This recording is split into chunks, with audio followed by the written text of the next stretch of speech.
너 한국에 아파트 있다고 자랑했던 게 설마 이거야? 응, 이거 맞아. 그리고 몇 년만 있으면 정말 좋아질 거야. 무슨 말 같지도 않은 소리야? 내일이라도 무너지게 생겼잖아? 요즘 젊은 여자들 중에 능력 좋은 남자에게 시집가고 집안일만 하면서 사는 게 소원이라는 여자들이 있습니다. 미국의 젊은 백인 여자가 능력 좋은 한국인 남자에게 시집을 가고 자기는 평생 놀고 먹겠다는 계획을 가지고 한국에 왔었는데요. 하지만 한국 남자가 호락호락하지 않았던 것인지 결국은 모든 것을 잃고 미국으로 돌아가야 했다고 합니다. 그녀는 억울하다며 글을 썼지만 많은 사람들의 비난을 받아야 했습니다. 그리고 그녀는 의미심장한 말을 남겼습니다. 어떤 일이 있었던 것인지 사연 만나보시죠. 누구나 한 번쯤 시간을 되돌려 과거로 갈 수 있다면 얼마나 좋을까 생각하고는 합니다. 저도 마찬가지로 시간을 돌릴 수 있다면 딱 6년 전으로 돌려놓고 싶습니다. 그때 만났던 한국인 남자친구와 이별을 지금 너무나 뼈저리게 후회하고 있거든요. 주변에도 제 이야기를 했더니 너무 안타깝고 아깝다면 위로해주는 사람들이 많아요. 그리고 너무 답답해서 이렇게 글도 쓰게 되었고요. 저는 당시에 결혼까지 생각했던 한국인 남자친구가 있었어요. 솔직히 동양인이라면 별 관심이 없었지만 학교 캠퍼스에서 만난 전 남자친구 윤상이는 제가 첫눈에 반할 만큼 멋진 몸과 깔끔한 인상을 하고 있었어요. 마주보며 걷던 저와 윤상이는 서로 계속해서 시선이 마주쳤고 윤상이는 저에게 전화번호를 물어봤어요. 그렇게 인연이 시작되었고 머지않아서 저희는 연인 관계로 발전하게 되었습니다. 미국 대학에서 공부하는 외국인 유학생들이 대부분 그러하듯 부모의 재력이 어느 정도 있는 학생들이 많죠. 윤상이도 마찬가지였던 것 같아요. 왜냐하면 윤상이의 한국 친구들 사이에서 윤상이는 부러움을 사고는 했습니다. 미국에 유학을 올 정도면 재력이 다들 어느 정도 있는 집안의 자녀들일 텐데 그런 친구들 사이에서 부러움을 받을 정도면 있어도 뭔가 있겠구나 싶었습니다. 나중에 알고 보니 윤상이는 이미 자기 명의의 아파트가 있다고 했어요. 그것도 아주 좋은 지역에 아파트가 있다며 많은 한국 친구들이 윤상이를 부러워했고 가끔 장난으로 집도 있는 사람이 커피 한 잔 사야 되는 것 아니냐는 농담도 하고는 했으니까요. 정말 윤상이는 재력이 있는 집안의 아들이라는 생각이 들었죠. 그리고 윤상이도 그런 사실을 부정하지 않았고요. 윤상이랑 연애를 이어갔고 저는 6개월 정도 뒤에 졸업을 하고 일자리를 구하고 사회를 경험하고 있었어요. 윤상이는 당시 2학년에 진학했고요. 저는 사회에서 쓴맛을 많이 겪었어요. 학생의 시야에서 보던 미국 사회와 제가 사회인이 되어서 돈을 벌어야 하는 경쟁 구도에 뛰어드니 또 다른 시각으로 이 사회가 보이더군요. 그리고 다들 느끼시는 것과 같이 살아가는 것 자체가 치열한 전쟁 같았습니다. 저는 다행히 기댈 수 있는 남자친구가 있어서 힘들 때마다 윤상이에게 위로받고는 했습니다. 윤상이가 졸업할 때까지 3년 넘게 연애를 지속했어요. 저희들은 비록 30살도 안 되는 어린 나이였지만 각별했던 사이였어요. 윤상이는 힘들어하는 저를 보고 나중에 한국에 가서 살자는 이야기를 하고는 했습니다. 처음에는 회사 생활이 힘들고 경쟁하는 이 분위기도 적응하면 괜찮아지겠지 싶어서 윤상이의 제안에 처음에는 시큰둥한 반응을 보였어요. 하지만 치열한 이 세상에서 살아가는 것은 쉽지 않았습니다. 저는 더 이상 회사도 다니기 싫고 그냥 윤상이한테 시집가서 아이나 키우며 사는 것도 좋겠다는 생각이 들기 시작했습니다. 그리고 윤상이는 대학 졸업 후 한국으로 돌아갔고 저는 위로받을 사람, 기댈 사람이 없어지니까 더 심적으로 힘들더군요. 그리고 윤상이는 한국에서 취직도 했다고 소식을 전해왔어요. 자기 명의 아파트에서 혼자 살고 있다면서 시간 내서 놀러 오면 좋겠다고 했습니다. 저는 계속 고민하고 있던 생각을 윤상이에게 털어놓았습니다. 나 회사 그만두고 한국에 가서 살아도 돼?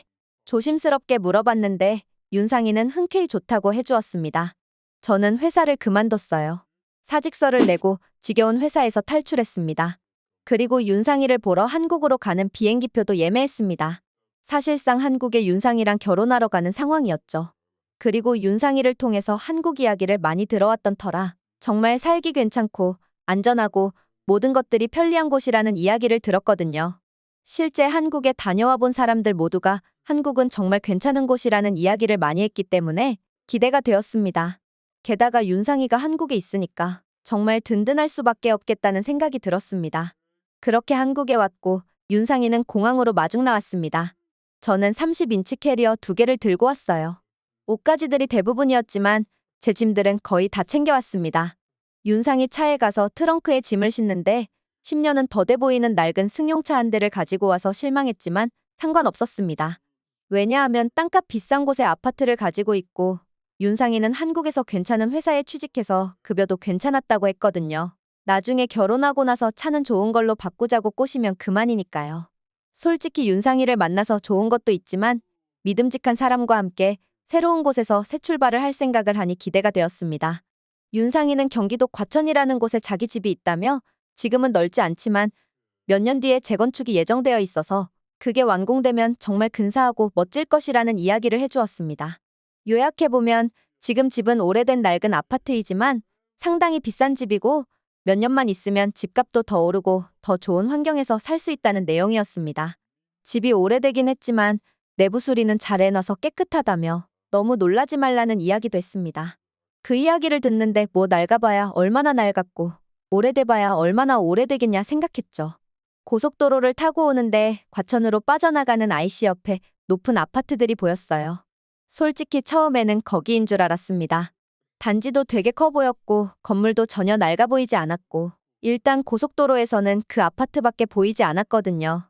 하지만 저는 곧 깜짝 놀라고 말죠.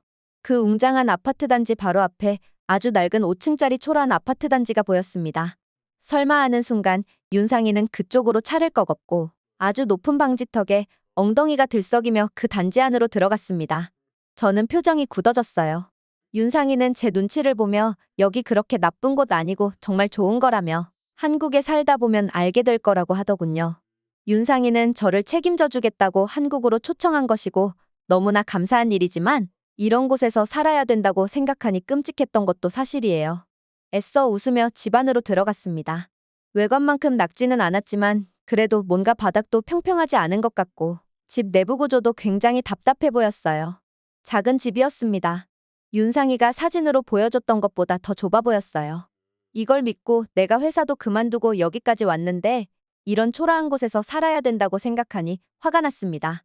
그냥 그때의 저는 감사할 줄 모르는 사람이었으니까요. 저는 윤상이에게 속았다는 생각으로 매우 화가 나 있었고 윤상이는 눈치를 보는 상황이 되었죠. 한동안 그 집에서 지내야 했는데 집 밖으로 나가도 그 도시는 너무나 한적하고 정말 별것 없는 도시였습니다. 서울은 화려하고 멋진데 여기는 전혀 다른 세상이었어요. 제가 생각했던 것과 달리 윤상이 부모님은 그렇게 굉장한 재력가는 아니었습니다. 두 분 다 공무원을 하고 계시고 심지어 몇 년 뒤에 정년퇴직이 예정되어 있다는 거예요. 그냥 평범한 집안 출신에 단지 이렇게 낡고 냄새나는 오래된 아파트 하나 가지고 있던 것이죠. 윤상이 부모님이 이 아파트를 선물해 주실 때 심지어 아파트 값도 매우 싼 편이라고 했어요. 그냥 누구나 다 인정하는 그런 부자는 아니었던 거죠. 저는 제 삶을 통째로 버리고 여기로 왔는데 이런 대접은 너무했다고 생각했어요. 계속 불평을 표출했고 결국 윤상이랑 싸우게 되었습니다. 윤상이는 저에게 속물 같은 여자라며 미국으로 돌아가라고 하더군요. 저는 오히려 윤상이를 보고 거짓말쟁이, 사기꾼이라며 욕하고 그 집을 나와버렸습니다. 40년이나 된 낡은 아파트인 줄 알았으면 오지 않았을 것이고 이게 좋아져봤자 얼마나 좋아지겠냐며 소리도 치고 나왔어요. 윤상이는 저를 잡지 않았습니다. 그리고 미국으로 돌아와서 다시 일자리를 알아봐야 했으나 기존에 다니던 회사보다 더 좋은 조건의 일자리는 찾기 어려웠어요. 저도 먹고 살아야 하니까 어쩔 수 없이 적당한 회사를 골라서 다니고 있습니다. 그리고 여전히 사회라는 곳은 치열한 곳이었어요. 그리고 한동안은 윤상이에게 속아서 더 나쁜 조건으로 근무하고 있기 때문에 일이 힘들면 윤상이 생각이 나고 원망하기도 했어요. 그렇게 한참 시간이 흐르고 주변 친구들이 한국에 여행을 갈 예정인데 저한테도 같이 갈 거냐고 물어보더군요.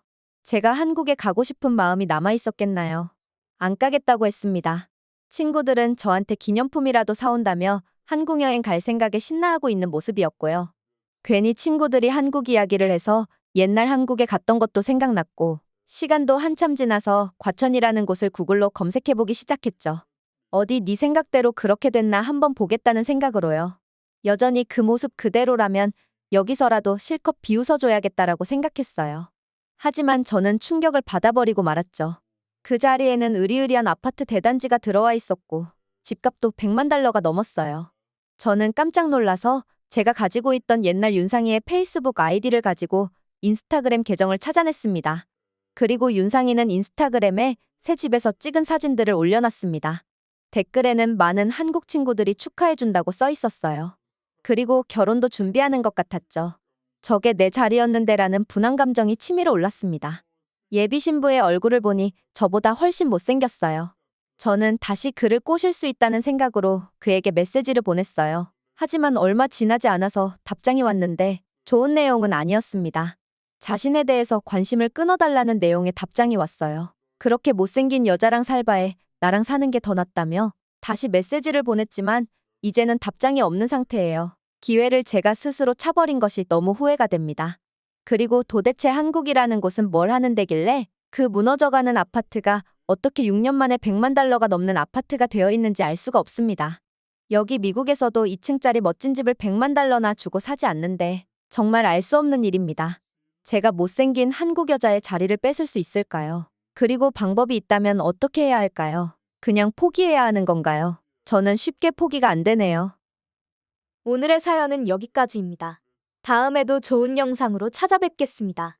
감사합니다.